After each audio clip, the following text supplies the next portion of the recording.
वयाच्या 65व्या वर्षी वकिलीची परीक्षा उत्तीर्ण होऊन समाजासमोर प्रेरणादायी आदर्श निर्माण करणारे ज्येष्ठ नागरिक तथा ॲडव्होकेट प्रभाकांत हणमंतू जाधव यांचा टकारी समाजाच्या वतीनं लिमयवाडी येथील आदिशक्ती माता चौकात सत्कार करण्यात आला। वयाच्या 65व्या वर्षी वकिलीची परीक्षा उत्तीर्ण होऊन समाजासमोर प्रेरणादायी आदर्श निर्माण करणारे ज्येष्ठ नागरिक तथा ॲडव्होकेट प्रभाकांत हणमंतू जाधव यांचा टकारी समाजाच्या वतीनं लिमयेवाडी येथील आदिशक्ती माता चौकात सत्कार करण्यात आला। याच कार्यक्रमात अक्कलकोटचे नायब तहसीलदार विजयकुमार लक्ष्मण गायकवाड यांचाही विशेष सत्कार करण्यात आला। या कार्यक्रमाच्या अध्यक्षस्थानी राष्ट्रवादी काँग्रेस शरदचंद्र पवार पक्षाचे माजी शहर अध्यक्ष भारत जाधव हे होते।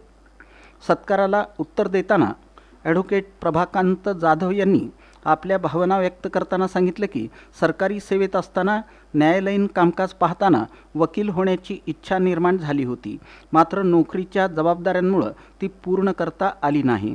सेवानिवृत्तीनंतर पुन्हा शिक्षण घेण्याचा निर्धार करून त्यांनी वकिलीची परीक्षा दिली आणि वयाच्या 65व्या वर्षी वकिलीची पदवी प्राप्त केली। कार्यक्रमात नायब तहसीलदार विजयकुमार गायकवाड यांनी शासकीय सेवेत रेशन कार्ड, जात प्रमाणपत्र, रहिवासी आणि उत्पन्न दाखले तसंच निराधार योजनेसंदर्भातील विविध कामे प्रामाणिकपणे पूर्ण केल्याचा उल्लेख केला।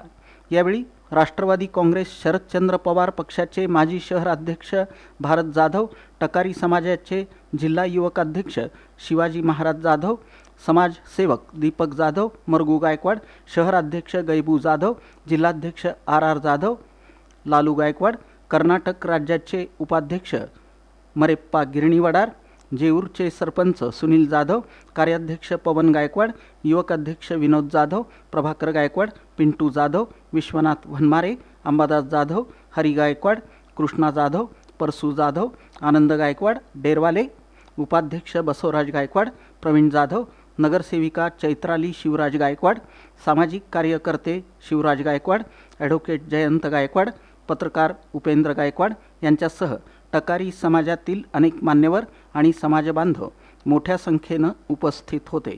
कार्यक्रमाचं सूत्रसंचालन सुहास जाधव यांनी केलं, तर आभार प्रदर्शन शिवाजी महाराज जाधव यांनी केलं।